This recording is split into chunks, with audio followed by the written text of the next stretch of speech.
حضرت محمد صلی اللہ علیہ وسلم کی حیات طیبہ معجزات سے بھرپور ہے۔ انسانوں کے علاوہ نباتات، درخت، پودے، چرند پرند، پہاڑ، سنگریزے، پتھر، یہاں تک کہ کائنات کی ہر شے حضرت محمد صلی اللہ علیہ وسلم کی نبوت کی گواہی دیتی تھی اور آپ صلی اللہ علیہ وسلم کی پیروی کرتی تھی۔ آج کی اس ویڈیو میں ہم حضرت محمد صلی اللہ علیہ وسلم کے کچھ معجزات آپ کے ساتھ بیان کریں گے۔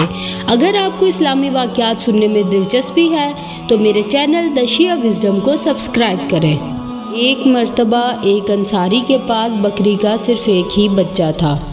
اس انصاری نے اس بکری کے بچے کو ذبح کیا اور اپنی بیوی سے کہا، اس کا کچھ بھنا ہوا گوشت بناؤ اور باقی کا سالن تیار کرو، شاید حضرت محمد صلی اللہ علیہ وسلم ہم کو سرفراز فرمائیں اور آج رات ہمارے یہاں افطار کریں۔ بیوی کھانا بنانے میں مشغول ہو گئی اور انصاری یہ کہہ کر رسول خدا صلی اللہ علیہ وسلم کو لینے کے لیے مسجد کی جانب گیا۔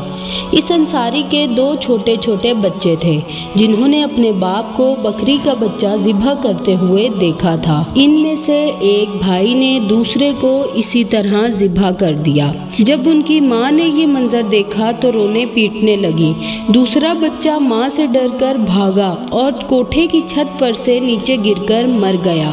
جب ماں نے دونوں بچوں کی لاشیں دیکھی تو منہ پیٹ کر رہ گئی۔ اس عظیم صدمے کے باوجود اس انصاری کی زوجہ نے حضور صلی اللہ علیہ وسلم کی دعوت کے لیے کھانا بنانے میں کوئی کوتاہی نہ برتی۔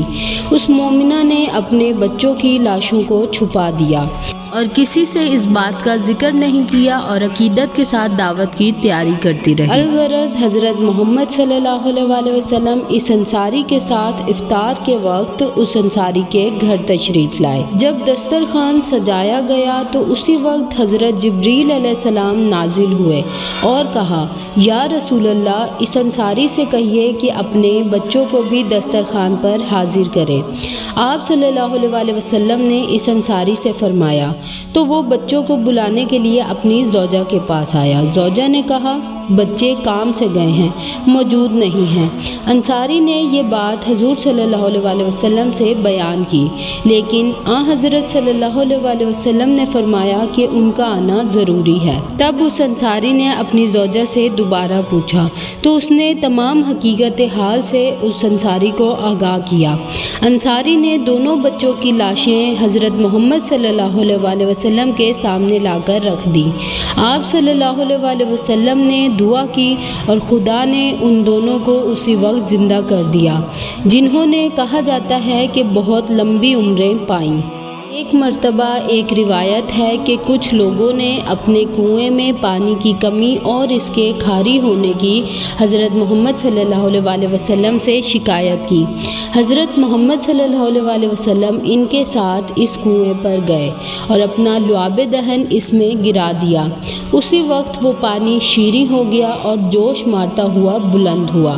اب بھی وہ کنواں مکہ کے باہر اسیلا نام سے مشہور ہے۔ جناب سلمان فارسی سے روایت ہے کہ ہجرت کر کے جب حضرت محمد صلی اللہ علیہ وسلم مدینہ آئے اور حضرت ابو ایوب انصاری کے گھر قیام کیا۔ حضرت ایوب انصاری کے پاس اس وقت ایک بکری کا بچہ اور ایک سیگ گیہوں کے سوا کچھ نہ تھا۔ حضرت ایوب نے اس بکری کے بچے کو ذبح کیا اور اس کا گوشت پکایا اور گیہوں کی روٹیاں تیار کی اور پھر حضرت محمد صلی اللہ علیہ وسلم کی خدمت میں پیش کیا۔ حضرت صلی اللہ علیہ وسلم نے فرمایا کہ اعلان کر دو کہ جو شخص کھانا کھانا چاہتا ہے تو ابو ایوب کے گھر آ جائے۔ چنانچہ لوگ سیلاب کی مانند ان کے گھر آنا شروع ہوئے، یہاں تک کہ تمام گھر لوگوں سے بھر گیا اور سب نے پیٹ بھر کر کھانا کھایا، لیکن کھانا کم نہ ہوا۔ پھر حضرت محمد صلی اللہ علیہ وسلم کے حکم سے اس بکری کے بچے کی ہڈیاں اس کی کھال میں جمع کی گئیں۔ حضرت صلی اللہ علیہ وسلم نے فرمایا، بحکم خدا زندہ ہو جا، تو وہ بکری کا بچہ زندہ ہو کر اٹھ کھڑا ہوا۔ جب لوگوں نے یہ منظر دیکھا تو لوگوں نے کلمہ شہادتین زبان پر جاری کیا۔